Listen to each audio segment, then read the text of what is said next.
Hey everyone, are you ready for some exciting news about Social Security? I am always ready for Social Security news. Well, today's deep dive is all about a potential financial boost coming your way, and I'm talking potentially thousands of dollars, Thousands of dollars. Now that's got my attention. right? Social Security is actually issuing lump sum payments right now. Wow, that's huge. I bet a lot of folks are wondering if they qualify for that. That's exactly what we're going to break down today. Who's eligible, how much you might receive, and when you can expect to see that money hit your account. Sounds good to me. Let's dive in. Okay, so to kick things off, these payments are actually a result of the Social Security Fairness Act. Oh yeah, the Fairness Act, that new law that was passed earlier this year. Exactly. It's designed to benefit a specific group of people. About 3.2 million folks who were impacted by something called the Windfall Elimination provision and the government pension offset. Okay, those are some pretty technical terms. Can you break it down for us a bit? What exactly were those provisions and how did they affect people's Social Security benefits? Sure. So these provisions sometimes reduce Social Security benefits for folks who also had pensions from jobs that weren't covered by Social Security. Oh, I see. So think like certain government jobs or maybe some public service jobs. Exactly. Those kinds of things. Okay, so basically the Fairness Act is stepping in to kind of even the playing field and make sure everyone gets what they should have been receiving all along. You got it. It's about making sure everyone receives the full benefits they've earned, regardless of their work history. I like it. Fairness. Right. Okay, so we talked about who this affects, but let's get to the part everyone really wants to hear about the money. Right to the good stuff. So what kind of amounts are we talking about here? What's the average lump sum payment? Well, based on calculations, the average payment is around $7,000. $7,000. That's not bad at all. And of course, that's just an average, right? Right. Some folks might get more, some might get a bit less. It really just depends on their situation. Things like how long they worked in a job covered by Social Security and the size of their pension from jobs that weren't covered. So 7,000 is a good starting point, but some people could be in for an even bigger surprise. Definitely possible. Okay, now the question everyone's probably asking. When is this money going to show up in my bank account? Well, the rollout actually started at the end of February. Oh, wow. So it's already happening. Yeah, and they're making those deposits directly into bank accounts every weekday throughout March. So if you're eligible and haven't seen it yet, keep an eye out. It should be coming soon. Exactly. And the goal is to get all of those lump sums out by the end of March. Well, that is definitely some good news. But guess what? There's even more. More good news. I'm all ears. Starting in April, the people who are getting those lump sums, they're also going to see a permanent increase in their monthly Social Security checks. No way. That's awesome. Like a double bonus. Right. So tell me, how much are we talking about for this monthly increase? It'll average around $360 per month, which I think you'll agree is a pretty significant boost. Oh, absolutely. That's not just a one-time thing either. This is ongoing increase, so it could really make a difference in people's lives for years to come. I think so too. Okay, so we've got these lump sum payments going out, and then this monthly increase kicking in. Now, I know what you're thinking. How do I know if I qualify for any of this? I was just thinking that. Well, to really understand who's eligible, we need to take a closer look at how those windfall elimination and government pension offset provisions actually worked in the past. Right. Getting into the nitty-gritty. Exactly. And that's precisely what we're going to do in the next part of our deep dive. Sounds good to me. All right, so we were just talking about the windfall elimination provision, the WEP, and the government pension offset, or GPO. Right, those provisions that the Fairness Act is addressing. Yeah, exactly. I think to really appreciate just how good this news is, we should probably explain what those provisions are. You're right. I think we kind of glossed over those terms, WEP and GPO.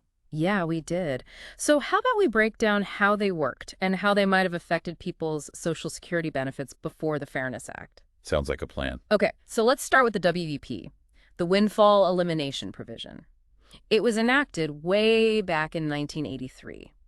The idea was to make sure that Social Security benefits were calculated fairly for people who also had pensions from jobs that weren't covered by Social Security. Oh, okay. So like those government jobs or public service roles that we mentioned earlier. Exactly. Think teachers in some states, too. The WP was meant to ensure that people weren't getting an unfairly high Social Security benefit just because they also had a pension from a job that wasn't covered by Social Security. Got it. So it's just to prevent Like double dipping or something? Yeah, that was the general idea. However, as time went on, it became clear that the WEP wasn't always working as intended. Oh, really? What do you mean? Well, sometimes it ended up reducing benefits more than it should have for people who had worked in both types of jobs, those covered by Social Security and those they weren't. So a well-intentioned idea, Yeah. but maybe the execution wasn't quite perfect. Yeah, something like that. Okay, now what about the government pension offset, the GPO? It was another provision aimed at preventing what was perceived as, well, double dipping. Double dipping, got it. How did that one work? The GPO applied to spouses or survivors of people who had worked in government jobs not covered by Social Security. So, if I'm understanding this correctly, if someone's spouse had a government pension, their own Social Security benefits, like their spousal or survivor benefits could be reduced. You got it. Even if they had worked in jobs covered by Social Security themselves. Oh, wow. That seems a little unfair. I mean, they worked and paid into Social Security, right? Right, and the GPO could really impact those benefits, sometimes significantly reducing them or even eliminating them altogether. I mean, that could lead to some real financial strain for families. Yeah, absolutely. So I'm starting to see why the Social Security Fairness Act was needed. It sounds like both the WP and the GPO were creating some unintended financial hardships. Exactly, and these provisions often affected people who had dedicated their careers to public service. Teachers, firefighters, police officers, people who often worked for years in jobs that weren't covered by Social Security. Oh, wow. I hadn't even thought about that aspect of it. That makes this new act even more meaningful, I think. I think so, too. So by getting rid of the WEP and GPO, the Fairness Act is not only correcting a past inequity, it's also like acknowledging the contributions of those who worked in both types of jobs. It's like finally recognizing the full value of their work. And ensuring they get the benefits they deserve. Absolutely. This is all really great news, especially for those who are now eligible for those lump sum payments and the monthly benefit increases. It really is. It also highlights the importance of staying informed about changes to Social Security. You're telling me. Because you just never know when something like this could pop up and positively impact your financial well-being. Couldn't agree more. It's important to stay engaged and in the know about these kinds of things. All right, so we've talked about these old provisions, the WEP and the GPO, and how the Fairness Act is changing things for the better. But now I'm curious, with the WEP and GPO gone, what does this mean for the bigger picture, like the future of Social Security? Is this a sign of more positive changes on the horizon? That's a really interesting question, and one that we'll explore in the final part of our deep dive. Okay, so we're back, and we've been talking about all these exciting changes with Social Security, the lump sum payments, the monthly increases, and of course the Social Security Fairness Act. Lots of good stuff happening. It really is. But now I kind of want to step back and look at the bigger picture. What does all of this mean for the future of Social Security? It is fascinating to think about, isn't it? The ripple effects of this act. It really makes you realize how important it is to keep Social Security relevant, adaptable in a changing world. Okay, so ripple effects, what kind of ripple effects are we talking about here? And how does this act kind of point to the future of Social Security?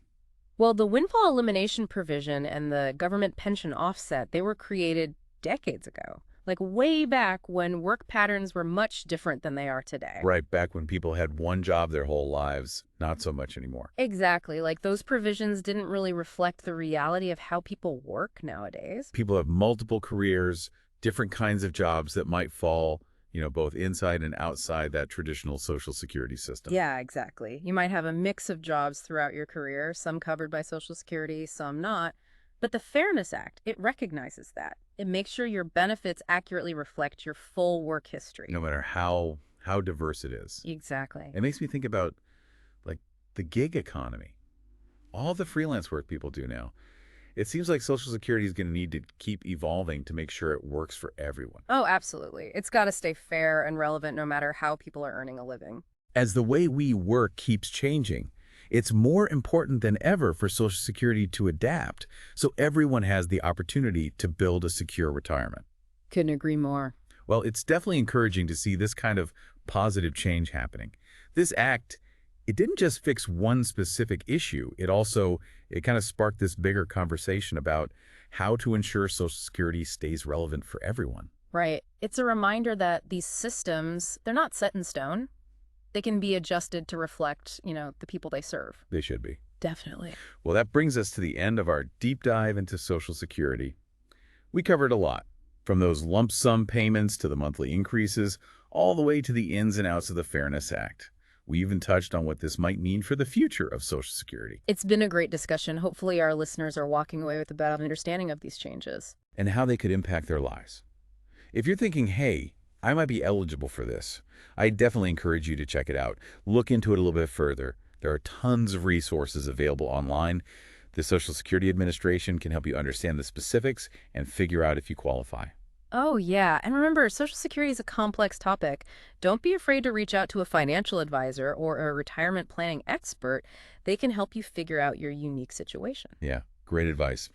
Well, we've come to the end of our show. We covered a lot today, but the conversation about Social Security, it never really ends, does it? Not at all. It's always evolving. So stay informed, stay engaged, and most importantly, stay optimistic about your financial future. Thanks for joining us on this deep dive. Thanks, everyone.